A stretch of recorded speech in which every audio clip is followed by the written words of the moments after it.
Hey, welcome back. This is the melee only account. My goals for the account are simple. Obtain the best endgame weapons and defeat all of the bosses, all while only relying on melee weapons. We just defeated Providence, the profane goddess, so our path ahead is clear.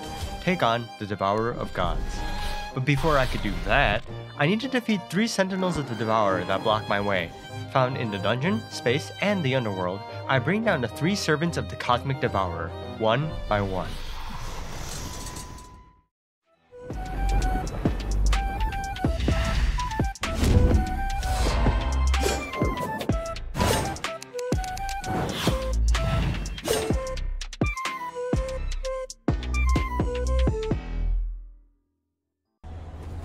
So, we just left last episode opening the treasure bag from Providence, the profane goddess.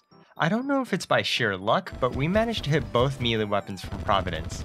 Neither are really all that exciting, as these weapons are best for multiple enemies or bosses with multiple segments, which I don't get to face too often. Providence herself also dropped a pair of Elysian wings. The wings offer the best flight I can get right now, though unfortunately these wings don't have the passive offensive bonuses the armor-specific wings have. The accessory, the Blazing Core, offers 10% damage reduction and creates a sun that damages and pulls in nearby enemies. Not really melee-based in my eyes, so it's probably not going to get a spot in my accessory slots.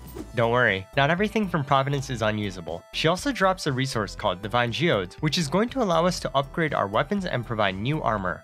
I only have enough for 1 or 2 weapons right now, so let's make the upgrade to the Solar Flail, Morningstar. If having 1 flail swing around was inaccurate, just have 2. The same explosive hits, with more damage and more consistency.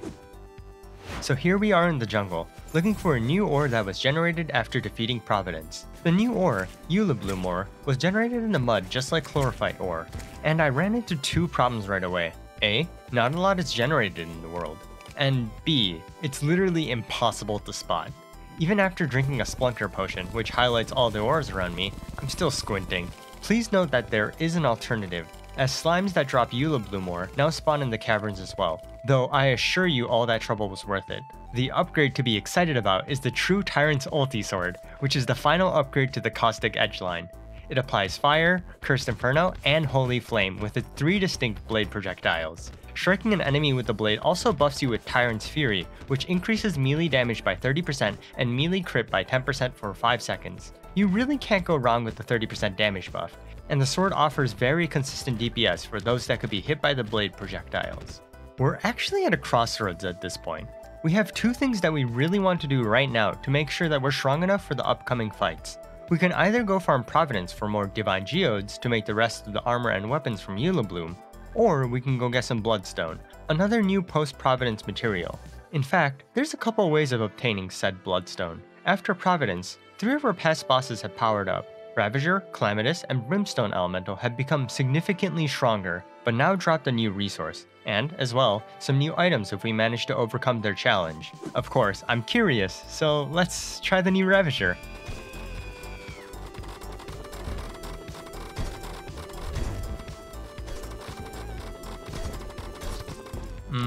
Yeah. Ravager is a lot stronger now.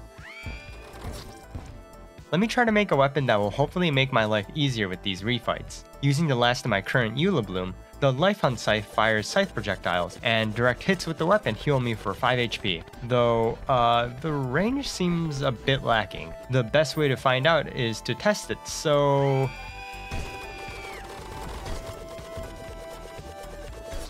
yeah, this weapon sucks. I'm back to the jungle again to reclaim my Eulabloom bar losses. And I'd argue that this period is the biggest content gap in terms of strength between bosses. Not that I need to be as strong as possible before fighting the next boss, but after Providence, you don't really see your damage or defense spike up all that much, and it still requires multiple refights of Providence to even get the next armor. And refighting Providence. Honestly, I struggled a lot with all of the fights today, and you'll see in just a little bit. One last weapon upgrade before our gauntlet of refights is the Seeking Scorcher, an upgrade to the Possessed Hatchet. This boomerang seeks up to 3 enemies before returning, and multiple can be thrown out, which again, good against multiple targets, less good against one enemy. Okay, the last weapon on my immediate upgrade list needs 2 broken hero swords to make it, so let's feed 2 birds with 1 stone and try to fight Calamitous for both the bloodstone and the broken hero swords. Again, Calamitous deals way more damage and takes less damage, so the 2 terrifying parts of the fight, the bullet hell at the end and the insane high speed charge attack, become so much more lethal.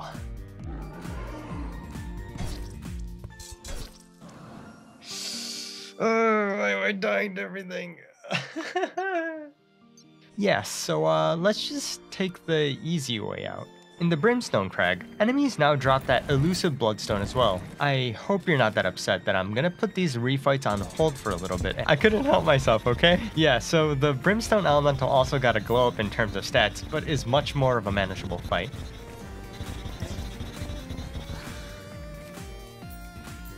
And the new item that the Brimstone Elemental drops is this mount called the Brimrose. It moves much faster than the UFO in all directions, but still maintains the same ability to float in place. Goodbye Cosmic Car Key.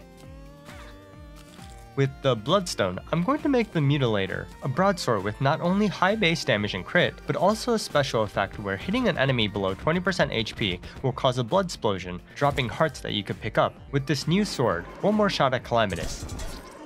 2 more shots at Calamitous. We finally grab ourselves the kill and 1 out of 2 broken hero blades. Let's take a small break so we can appreciate the victory with everybody's favorite content, fishing.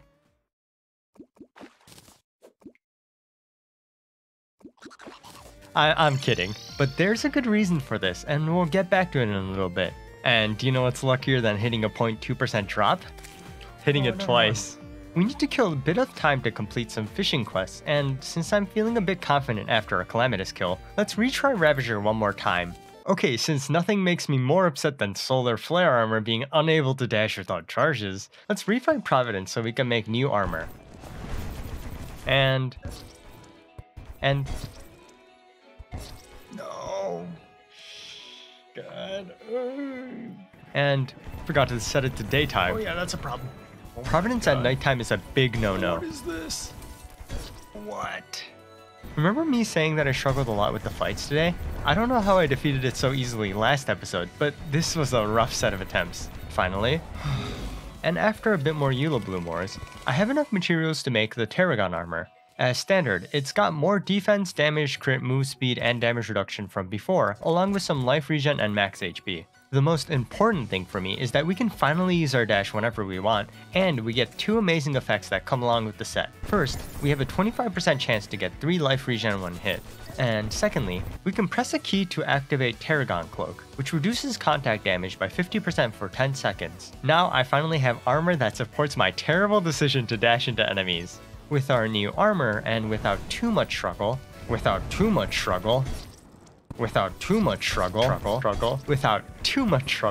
defeat Providence 1 last time so we can get enough Divine Geodes for the Elderberry, permanently increasing our health by 25 and turning our green hearts a frosty blue. Lastly, we can make a few accessory upgrades, notably the Badge of Bravery for melee damage, speed, crit, and armor penetration, Yorm's Insignia for melee damage and speed, and one last accessory I missed, the Frigid Bulwark, which grants a variety of defense buffs, increasing in power as your HP lowers. With new armor and accessories, we grab our last broken hero sword from Calamitous. After a bit of crafting, we finally have enough for the Terrablade, which then turns into the Terratomir? How do I pronounce this one? Terratomir, which turns into the Terratomir. Man, I hate these words. Linked to the essence of Terraria, the Terratomir is a sword that heals on true melee hits. The Terratomir, we're just gonna roll with it, is a sword that heals on true melee hits, and fires projectiles that freeze enemies in place for 0.5 seconds. Powerful, with both healing and projectiles, and is even good at lighting up caves. Okay, today's a fresh day for me, and I want to grab a few more things. First is a bunch of crafting to make the Grax, an axe upgrade that provides an incredibly powerful buff on true melee hit, increasing defense by 30, damage reduction by 10%, and melee damage by 20% for 10 seconds. Add this with the True Tyrant's buff of melee damage by 30% and melee crit by 10% for 5 seconds, and you get an incredibly powerful buff combo that boosts your damage output by a huge amount. I also made a drill containment unit to make the process of creating boss arenas for our upcoming fights easier. Our last upgrade is an alternative to health potions. What on earth am I talking about, you might ask? Everybody knows about the standard health potion and its upgrades. In fact, all of the bosses drop health potions, so you might find yourself never running out. But with the power of fishing, there's a fish in the Brimstone Crag post-Providence that is perhaps one of the best healing items in the game. Currently, I have Supreme Health Potions which heal for 250 HP. This fish, the Bloodfin, heals for 240 HP and provides a powerful life regen buff for 10 seconds. You get 5 life regen, which is more than my current armor. That increases by another 5 if you're taking a damage over time debuff, and increases even further by 4 if you're below 75% HP, which is basically every time you want to drink a potion in the first place. I'd say it's even better than the last potion upgrade, which heals for 300 HP without any of the regen. In a game where HP is everything, I'd say that this upgrade is a no-brainer. There's one more upgrade to go, which is a drop from fighting Providence in the underworld, hence why making the drill unit to mine the arena quickly was a good idea. And with the extra weapons and life regen, I had a super easy time. This is the Elysian Aegis, which replaces my Asgard's Valor, with more defense, a more powerful dash that leaves holy flames, and an active effect that increases my damage, crit, and defense at the cost of move speed. That was perhaps my longest time I've spent just getting upgrades, but honestly it should be worth it, considering just how much trouble I had refighting Providence. I'm really excited to be at the dungeon for the first boss on our list. I'm going to quickly open up a big space with the drill for a makeshift boss arena. And look who decided to come and play. Here's the first Sentinel.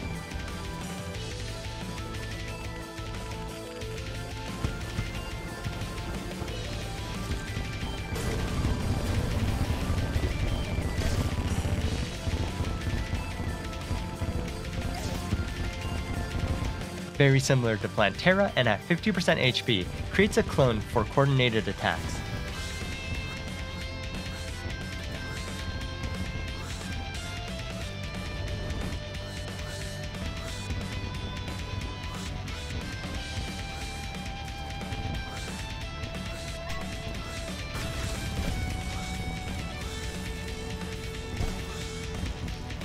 And after defeating the clone, the rest of the fight is just a smooth ride until the end.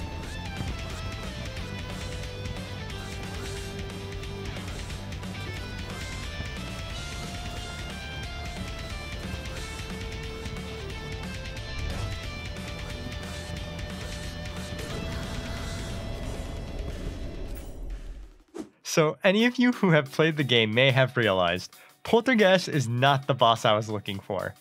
Oh. Oops. Okay, well, I guess we just killed Poltergeist. Oh no! I was intending to fight the Ceaseless Void, which is our first Sentinel of the Devourer. Well, let's just make the most of it, I guess. In the treasure bag is the last and final upgrade to our adrenaline meter, the thing that increases our damage on activation if we can fight a boss without getting hit. Also in the bag is a sword drop, the Terror Blade, which fires a piercing bouncing projectile, causing explosions on bounces. Also, the Cyborg NPC now sells a sword called the Lion's Heart. It causes explosions for insanely high damage, and has a special buff on right click that reduces all damage taken by half. Poltergeist dropped an accessory called Affliction, which gives you and anyone on your team 1 life regen, 10% max life, 7% damage reduction, 13 defense, and 10% damage. Even outside of multiplayer, it's got both defensive and offensive stats, making it a really good accessory. Love it, use it, and permanently have it on you if you're on multiplayer. Okay, last drop from Poltergeist, which I completely ignored until the very end, is the new resource, Ruinous Soul, which will mean armor and weapon upgrades when we have enough.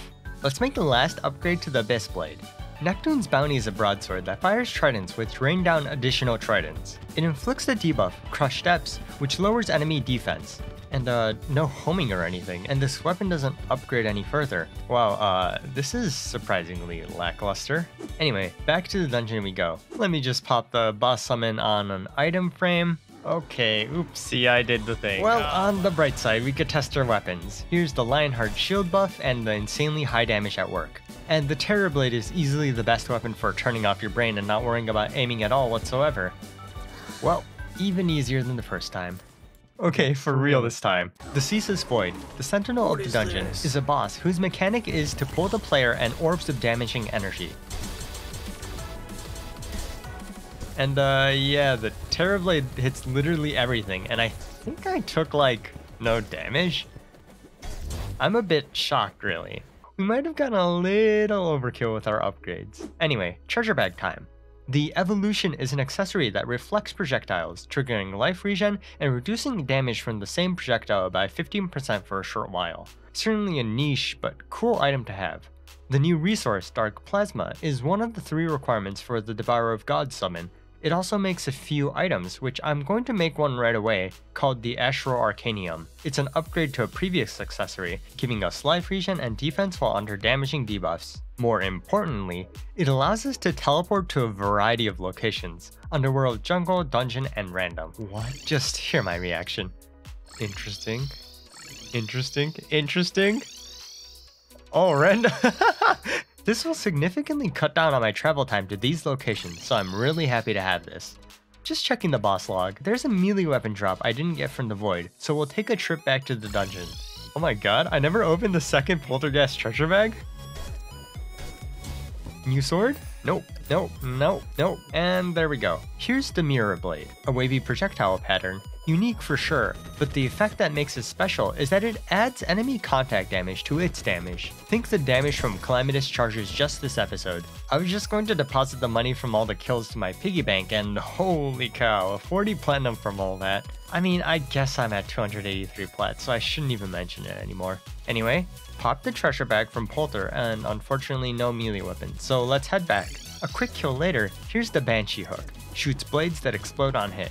The focus damage on it is better than the Terror Blade. And guys, it doesn't count as a sleepover if you're at each other's houses. Anyway, let's make the Blood Flare armor, which we're going to make from Poltergeist drop. Compared to the armor we made earlier this episode, it's got more defense, damage, crit, move speed, and a passive healing effect similar to Crimson armor, a regen that works better as you avoid getting hit. Along with that, it's got 2 other life healing effects. Striking an enemy below 50% HP drops hearts every 5 seconds. As well, true melee strikes heal the player.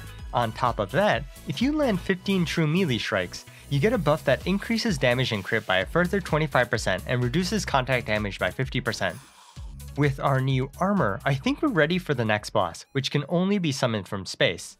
The Stormweaver's first form acts similarly to the flying worm from the solar pillar. The head and body are immune to all damage, and only the tail can be damaged. After 80% HP, the Stormweaver sheds its armor and begins charging the player. With it follows attacks of storms, blizzards, and lightning. As the Stormweaver's HP lowers, the charges become faster and more frequent. This fight is a measure of your speed and reactions. Avoid the head at all costs.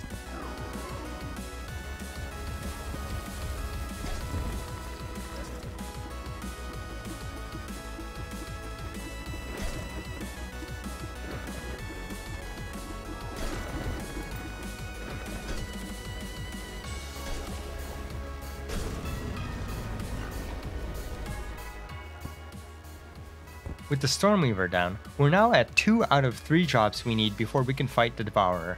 The end of our journey takes us down into the underworld, where our last Sentinel resides, Cygnus, the envoy of the Destroyer. Cygnus' main method of damage is to stay on top of the player by teleporting and charging at you. While avoiding Cygnus, there are Cosmic Lanterns that chase you, Cosmic Mines that chase you. Sorry, I had to. But yeah, because Cygnus' focus is to stay up close and personal, melee is exceptionally powerful against this fight.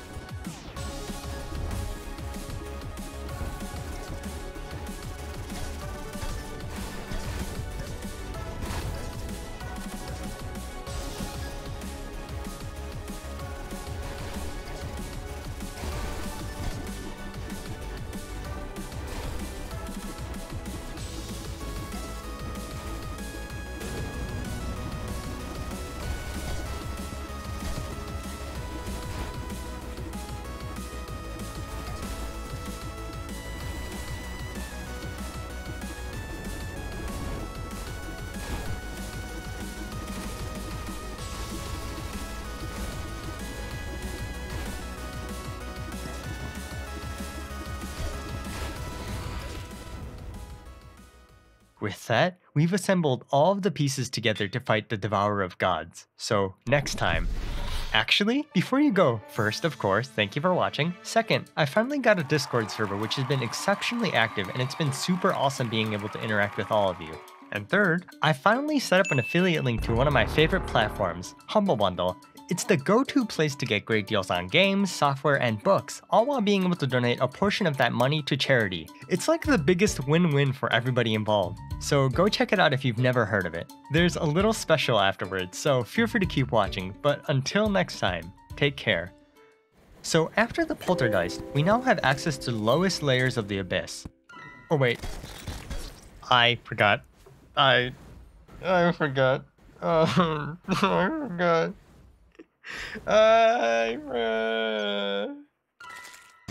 Oh, dude, no, just get out of here, please.